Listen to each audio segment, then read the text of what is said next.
Constantino con la cuestión de la fundación de la Iglesia Católica? ¿Constantino realmente fundó la Iglesia Católica? ¿Qué datos tenemos? ¿Cómo podemos ver, digamos, cuáles son la bibliografía que tenemos que sacar de aquí? ¿De dónde sacan ellos esta aventurera noticia? A ver, explícanos un poco cómo es este asunto. Es un buen punto, ¿no? O sea, no solo cómo responder a la acusación de que Constantino fundó la Iglesia Católica, sino preguntarnos por qué. ¿Por qué es que requieren acudir a esta acusación estos grupos, ¿no? Y pues pensemos en lo siguiente. En general, ellos tienen el problema de la falta de legitimidad histórica. O sea, no lo pueden evitar. Sus movimientos, denominaciones, grupos han sido fundados hace 10, 50, 100, con suerte 500 años, a lo más. ¿No? A lo más se pueden remontar a la época de Lutero y ya, ¿no? Entonces, ellos no pueden con una denominación específica y un grupo específico decir de forma sencilla y abierta: nosotros somos los verdaderos cristianos que estuvimos desde el siglo I continuamente todo el tiempo hasta el presente. No, o sea, al final de cuentas, como grupos identificables, vienen del siglo XVI en adelante. Ese es el problema que tienen. Frente a eso, la Iglesia Católica sí puede hacer como mínimo un reclamo de continuidad histórica desde el siglo I hasta la actualidad. Pero si ese reclamo es cierto, sería muy incómodo para el protestantismo. En consecuencia, hay que buscar el origen de la Iglesia Católica no en el siglo I, con Jesucristo, los apóstoles, etcétera, sino más adelante. ¿Y a qué se puede acudir? A la legalización del cristianismo en el contexto del Imperio Romano. Entonces la Iglesia romana surge cuando el cristianismo fue corrompido por el emperador Constantino en el contexto del Imperio Romano. Bueno, pero eso es mitología, esos son mitos. Vamos a la documentación histórica. Básicamente lo que hizo Constantino fue dar libertad de culto a la religión cristiana. Y acá tengo el texto, tal cual, del Edicto de Milán, promulgado en el año 313, luego de, pues, 3 siglos de persecución del Imperio Romano a los cristianos. Finalmente se promulga este edicto. Cito: yo, Constantino Augusto, y asimismo yo, Licinio Augusto, felizmente reunidos en Milán para tratar de todos los problemas que afectan a la seguridad y al bienestar público, hemos creído nuestro deber tratar, junto con los restantes asuntos, de aquellos en los que radica el respeto a la divinidad, a fin de conceder tanto a los cristianos como a los demás facultad de seguir libremente la religión que cada cual desee, de modo tal que toda clase de divinidad que habita en la morada celeste nos sea propicia a nosotros y a cuantos se hallan bajo nuestra autoridad.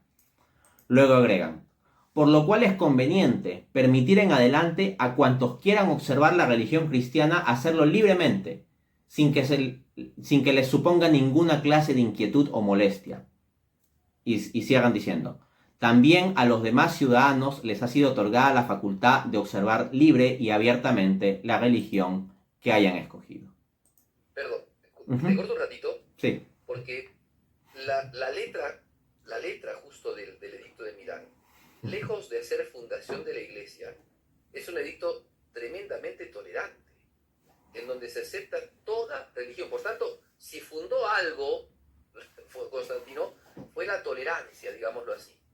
Fundó la tolerancia en el imperio, pero no fundó la iglesia católica. Fundó, o sea, porque si hablamos de que el edicto de Milán es un edicto fundacional, lo que está haciendo, ¿cómo se llama?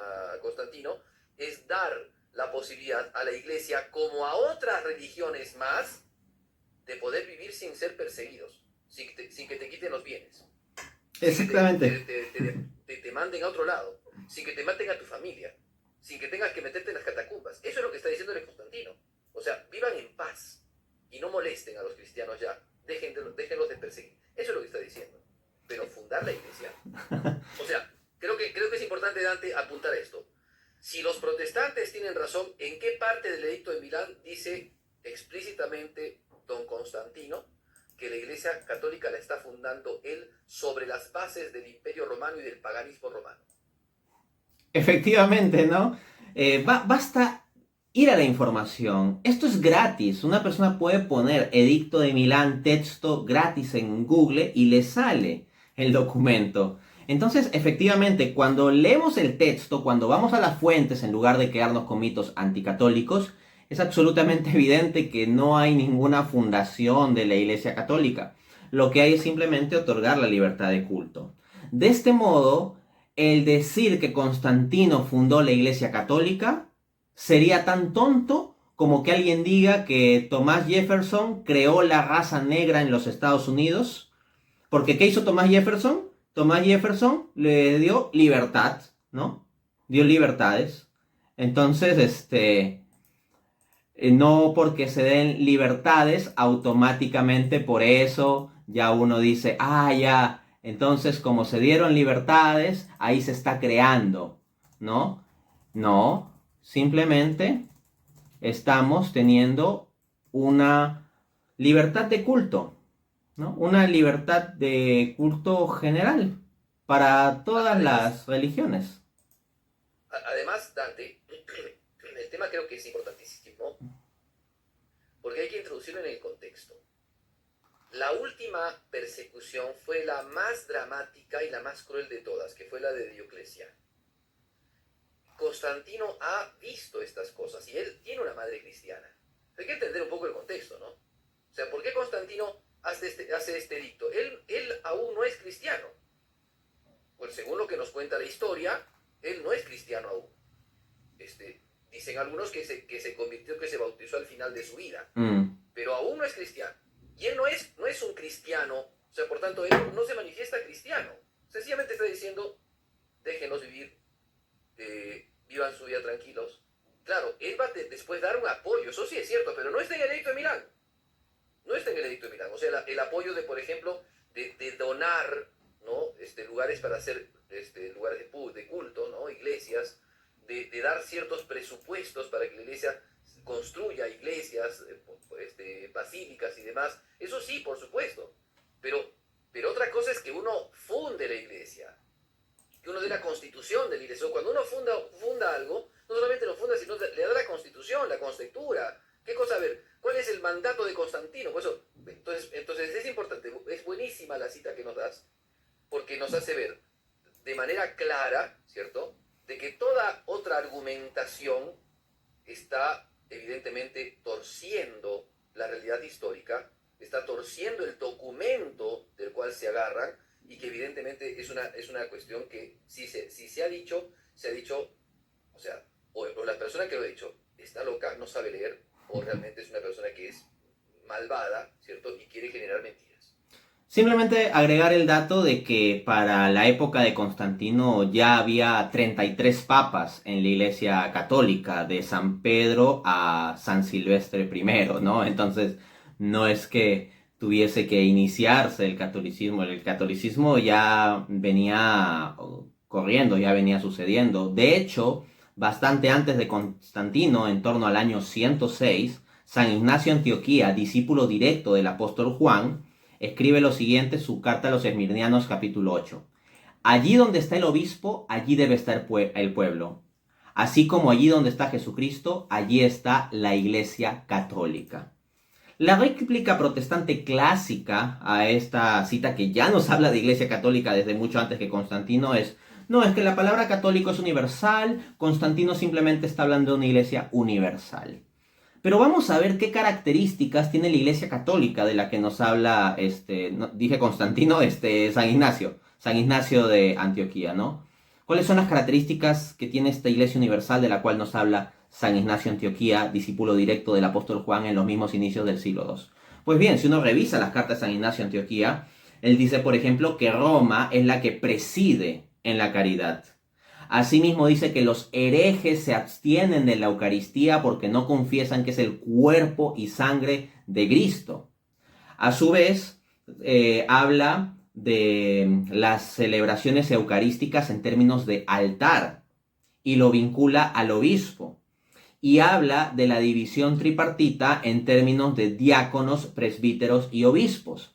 Cuando juntamos toda esa información, no tenemos por tanto una mera afirmación genérica de Iglesia Universal de parte de San Ignacio de Antioquía, sino que en sus cartas se ve que la Iglesia Católica de la cual él habla tiene esos elementos que cuando los juntamos nos dan distintivamente el catolicismo, no algún tipo de protodenominación protestante. Claro, así es, así es.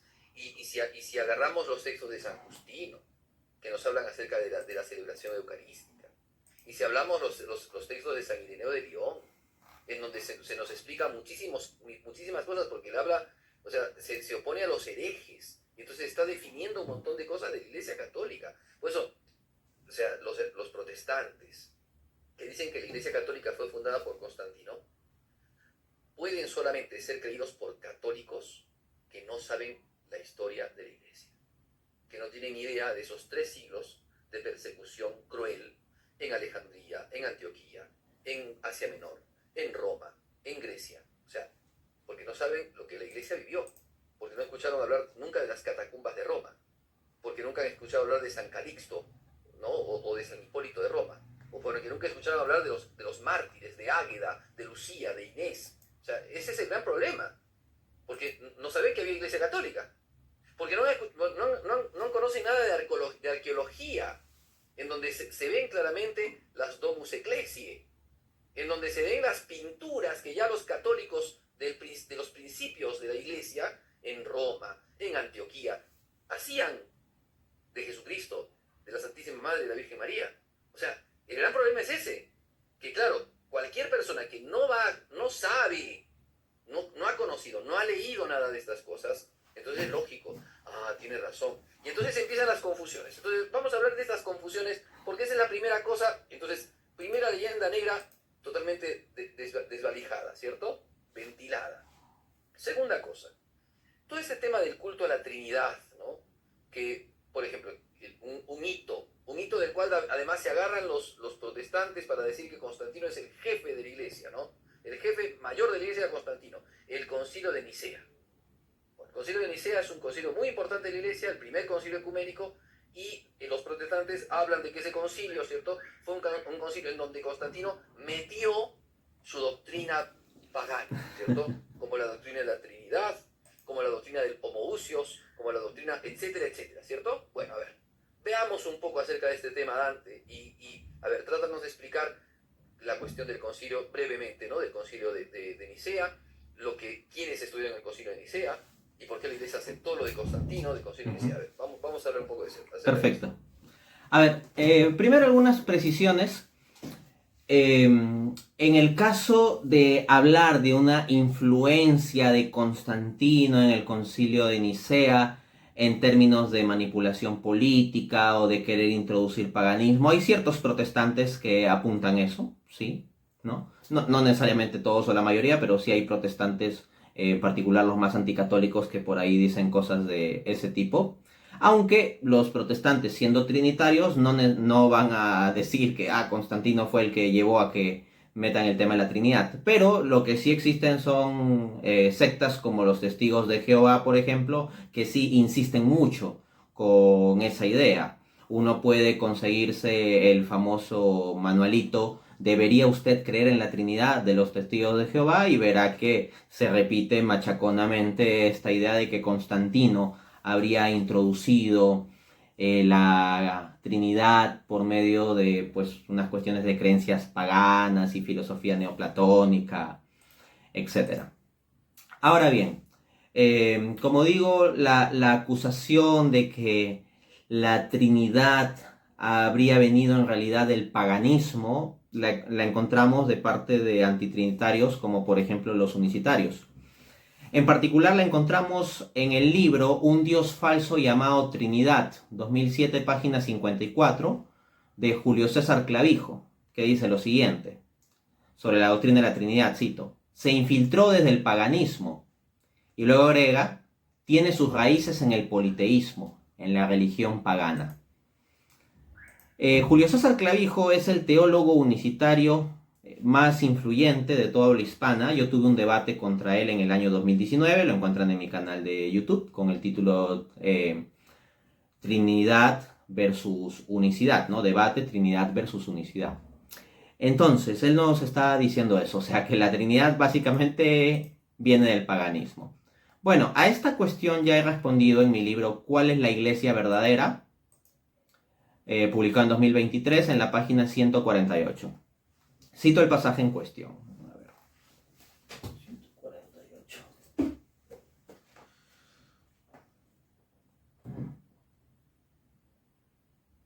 Ya, acá está.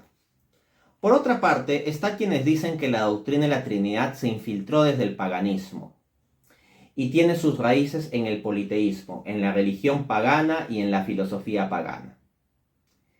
Y ponen como evidencia a trinidades en culturas como Babilonia, Nimrod, Semiramis y Tammuz, Egipto, Osiris, Isis y Horus, o la India, Brahman, Vishnu y Shiva. Además de elementos trinitarios en los escritos de los filósofos griegos. En ello hay múltiples falacias, pero nos limitaremos a destacar la falacia de falsa analogía. En efecto, en ninguno de los casos mencionados se encuentra lo propiamente definitorio y singular de la doctrina de la Trinidad, tres personas distintas en un solo Dios.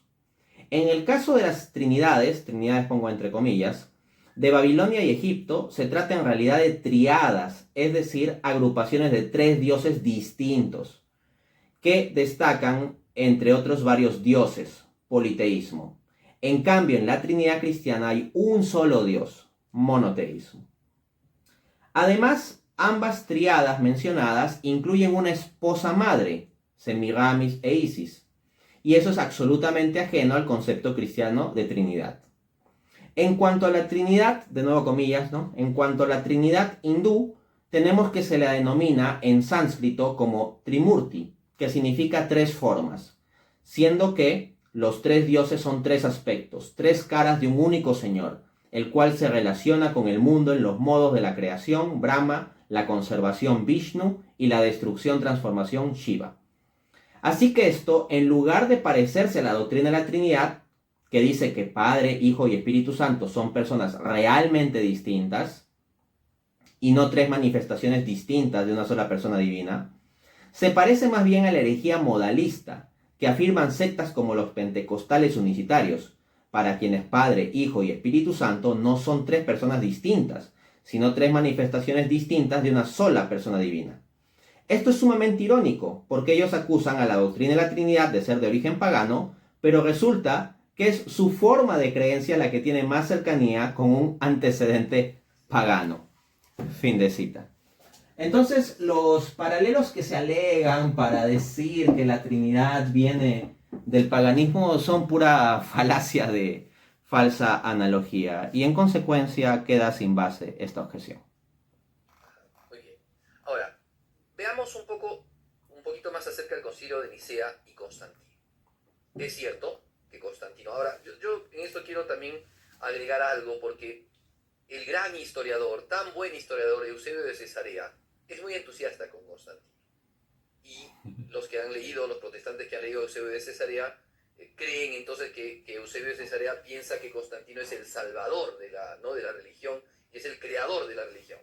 Cuando quien entiende un poco la realidad de lo que vio Eusebio de Cesarea, de lo que contó Eusebio de Cesarea, era justamente ver la noche y el día, es decir, una iglesia que se encontraba totalmente apabullada, perseguida, continuamente golpeada, con una iglesia que vive ya un tiempo distinto a consecuencia de un hombre grande, en principio un hombre noble, que le ha dado a la iglesia un lugar que antes no tenía en la sociedad. Antes estaba bajo tierra y ahora le ha dado un lugar en la tierra y le da cierta posibilidad porque se da cuenta que muchos católicos son gente de bien y que gente con la que puede contar para la vida del imperio. Además, se entiende que políticamente una persona que sabe un poquito de estrategia y es un estadista más o menos bueno, se da cuenta que tiene que generar una unidad en el imperio. Y que el cristianismo es una manera de generar una gran unidad en el imperio. Es una cosa real. Pero una cosa es eso, otra cosa es que ya le echen la culpa a Eusebio de Cesarea de decir de que Constantino, de que según Eusebio de Cesarea, Constantino es el fundador de la iglesia por las doctrinas que introdujo, ¿no?, en el concilio de Nicea, ¿no? Entonces, bueno, A ver, solamente un detalle más acerca del Concilio de Nicea, no sé si nos podrías agregar esta relación entre Constantino y el Concilio de Nicea, y el Concilio de Nicea y Constantino. A ver, ¿cómo se dice eso? A ver, el concilio de Nicea fue convocado por Constantino. Entonces ahí es donde viene la sospecha, ¿no? De que, uy, entonces Constantino manipuló doctrinalmente o determinó el resultado doctrinal del concilio de Nicea. Eso es absurdo. Las discusiones filosóficas y teológicas del concilio de Nicea eran altamente complejas. No eran asuntos que Constantino manejase como para que Constantino pueda dirimir sobre la cuestión o pretender influir. Adicionalmente, sería una total tontería pensar lo siguiente. Los padres conciliares que estuvieron en el concilio de Nicea estaban vivos, en general, la mayor parte de ellos como miembros relevantes de la iglesia durante las persecuciones mismas. Porque la última persecución, que fue la más dura de todas, la de Diocleciano, fue de más o menos los inicios de los años 300 hasta pues más o menos que llega Constantino y lo del Edicto de Milán. Hasta ese momento los cristianos en general vienen siendo perseguidos y, como digo, la última persecución, la de Diocleciano, previo a Constantino, fue muy sangrienta. Entonces, esto estamos hablando de que cierra en el año 313 con el Edicto de Milán. Luego vamos al año 325, Concilio de Nicea.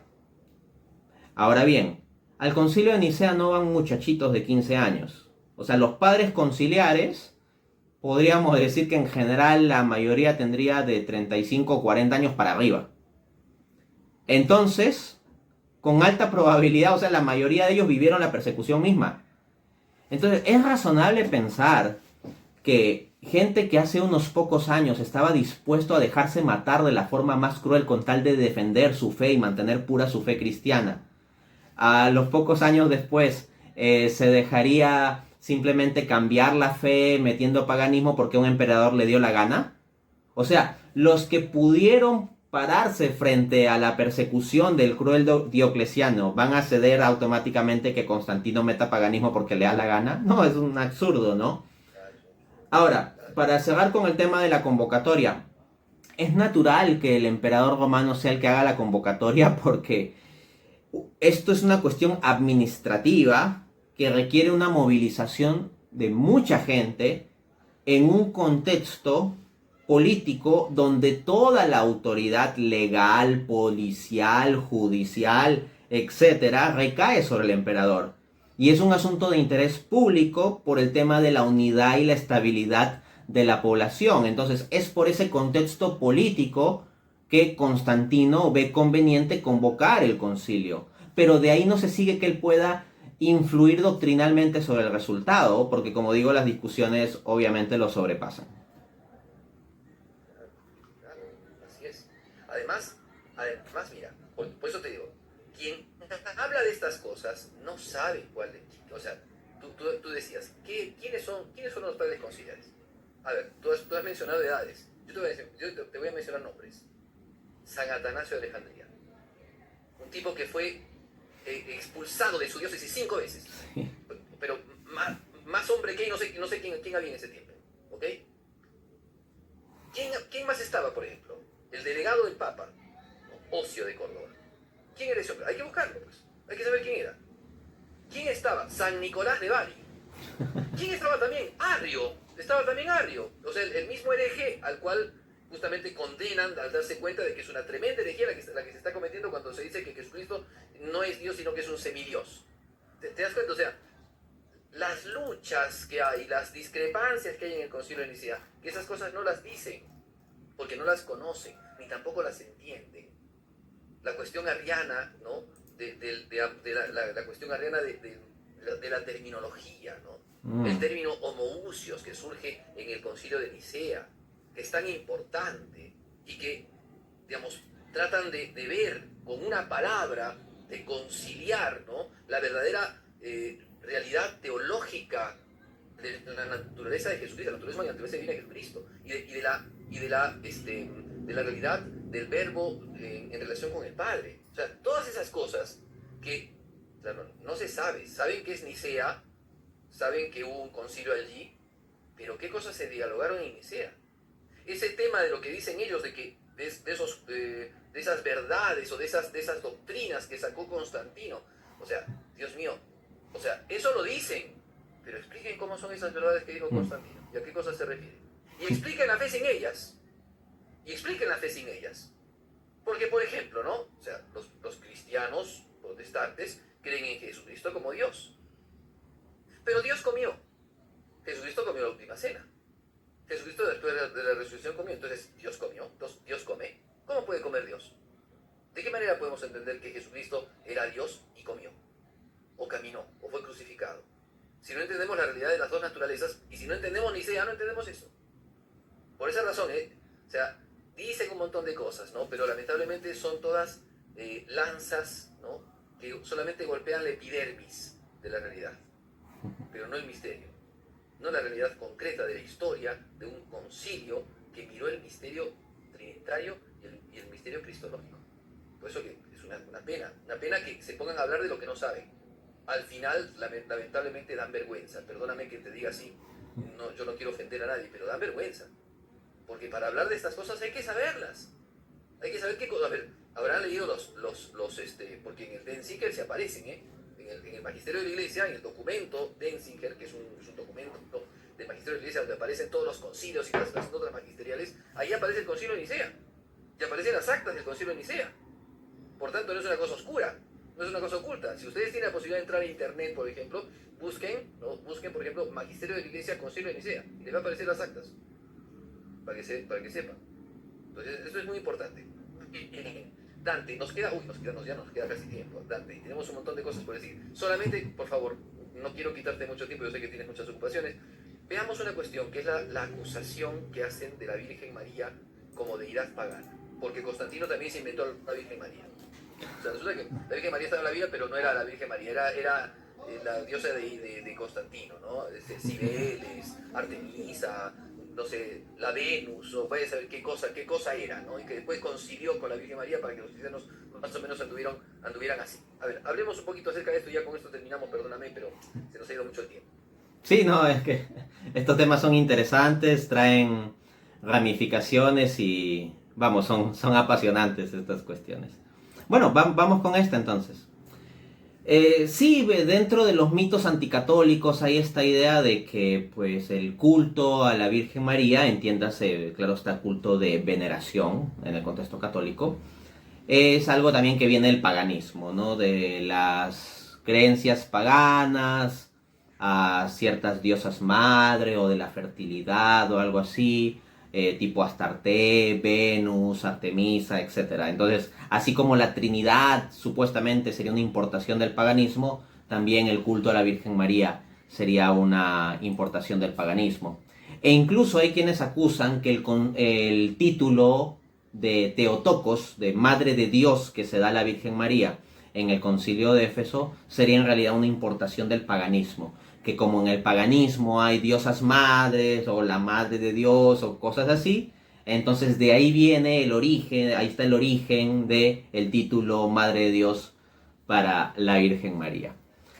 A ver, varias cosas hay que responder. En primer lugar, la Iglesia no tuvo problema alguno con condenar como herejes a los coliridianos, que son una secta del siglo IV que cayó en la herejía de adorar a María, precisamente con modos de culto, así, con sincretismos de religiones paganas. Entonces, exactamente eso de lo cual están acusando a la Iglesia Católica, no lo cometió la Iglesia Católica en cuanto tal a modo oficial, sino eso lo cometieron realmente los herejes coliridianos, y la Iglesia Católica, en lugar de aplaudirlos, felicitarlos, decir, sí, ustedes están haciendo muy bien el culto a María, no. O sea, los condenó como herejes. Los coliridianos, entonces, sería aquellos a los cuales les caería la acusación, y la propia Iglesia Católica, al condenarlos, muestra que pues no es propio de la fe católica el realizar un culto de tipo diosa pagana a la Virgen María, ¿no? eso sería una superstición, una desviación, una herejía. Dicho eso, entonces, para el caso del título Madre de Dios, tenemos que fue definido en el Concilio de Éfeso en el año 431.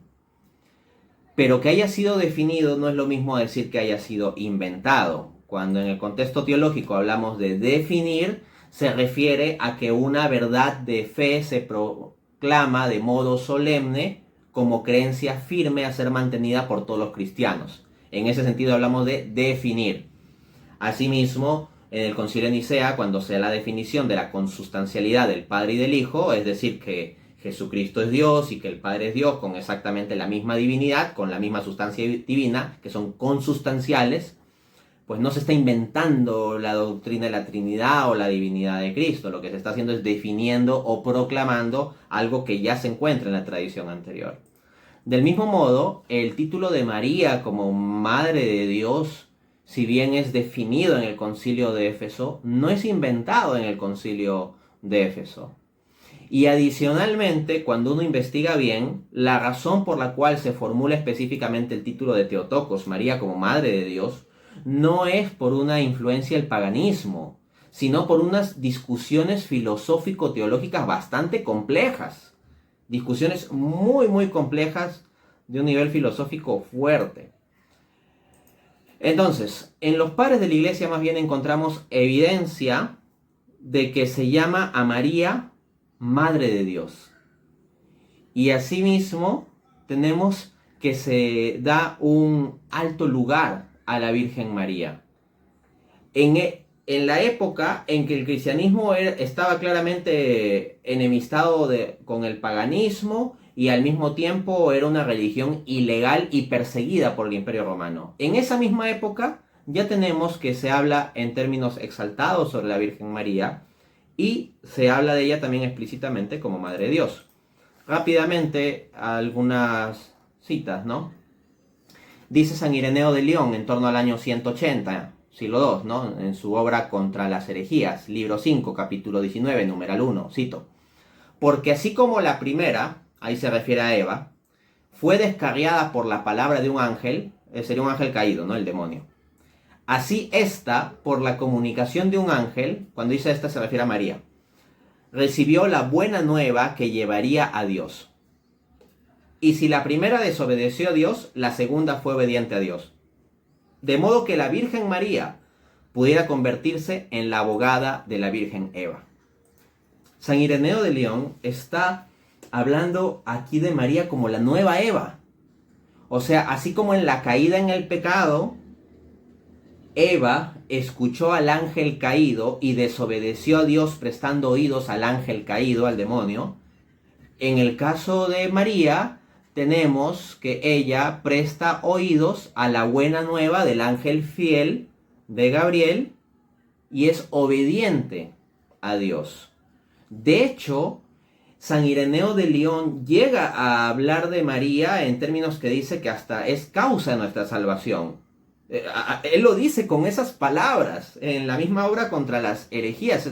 Es un modo muy fuerte de expresarlo, pero ahí lo tenemos y no es por una influencia del paganismo o algo por el estilo.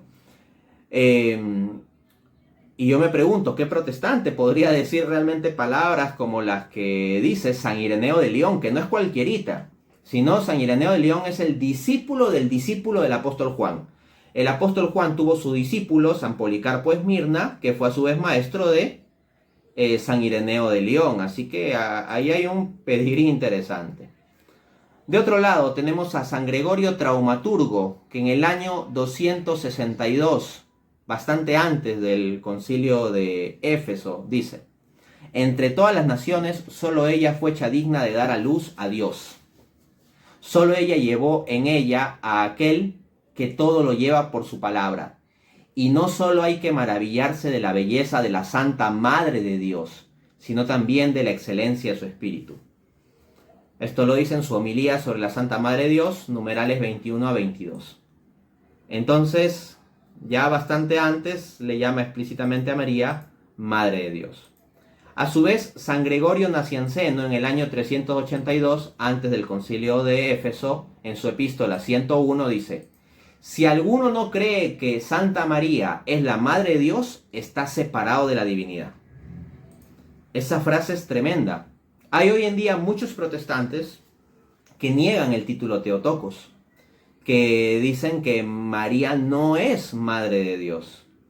Pues bien, no un apologista católico intolerante ahorita, sino un padre de la iglesia en el año 382 aproximadamente, dice: si alguno no cree que Santa María es la Madre de Dios, está separado de la divinidad. O sea, al ponerlo separado de la divinidad, o sea, está diciendo algo muy fuerte. Está diciendo que no es de Dios la persona que niegue el título de María como Madre de Dios. Si les parecen duras estas palabras, no se quejen conmigo. Vayan y quéjense con este padre de la iglesia. Y en consecuencia, tenemos evidencia de todo este reconocimiento a María, y específicamente como Madre de Dios desde antes del Concilio de Éfeso, y en un contexto como, repito, el cristianismo estaba bastante enemistado con el paganismo y era perseguido por el Imperio Romano.